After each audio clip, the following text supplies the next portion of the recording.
So I guess I wanted to ask you about the recent shooting death of the OPP officer last week, and also there's been some calls by the head of the OPP and the Conservatives for changes to the bail system to prevent, I guess, what they feel situations like this happening, because this person was under some weapons offenses, I guess, and had not complied, showing up at court and whatnot. But so what's your thoughts on that? Do you think does need to be changes to the bail system? First, I just want to express my deepest condolences to the family and to the loved ones of the fallen OPP officer. It's horrific to lose an officer in the line of duty, and for the family and the community, I know people are still reeling from the loss. When it comes to bail laws, we need to make sure that the laws are balancing the important principles of respecting people's presumption of innocence. Of course, that's a fundamental character of a democracy and of a well-functioning justice system. That's something that encourages folks to have the opportunity to present a defense, and we want to continue to protect that principle. We also need to make sure that we're balancing that with the real risk to society that is posed by certain and particular individuals, and that's an ongoing challenge to make sure it's done in the right way, and that's something that I think constantly needs to be looked at.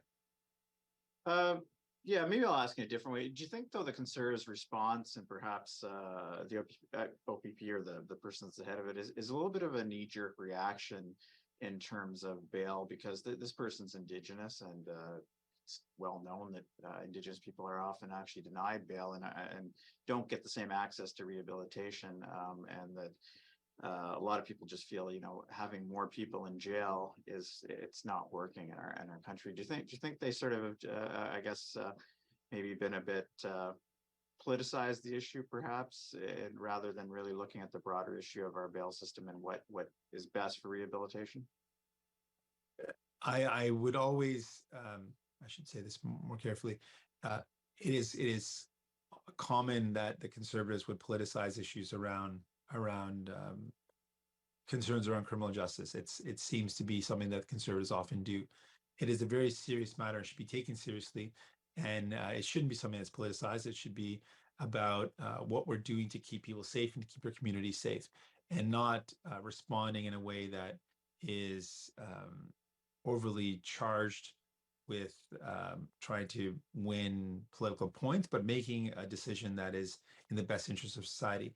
And as you mentioned, you're absolutely right. Indigenous communities are disproportionately represented in the criminal justice system, are disproportionately incarcerated, and it's clearly a result or an outcome of injustice in the system that the justice system doesn't acknowledge and recognize that is something that needs to be fixed, and is something that governments have to take better steps to address, because it is a problem when racialized people, Indigenous people are overrepresented in our criminal justice system. That's clearly a problem that needs to be fixed. So we need to look at what we can do to keep people safe in society, and look to other examples around the world of approaches that work to keep communities safe. Community safety is paramount, but it can't be that we take a simplistic solution to deal with something that's complex. And I think that often the Conservatives are going to point to a simplistic solution that's actually not going to keep communities any safer. We are focused on the outcome, making sure we've got the best, safest solution, or the best solutions to create the safest communities, and we should be constantly looking at that as the lens.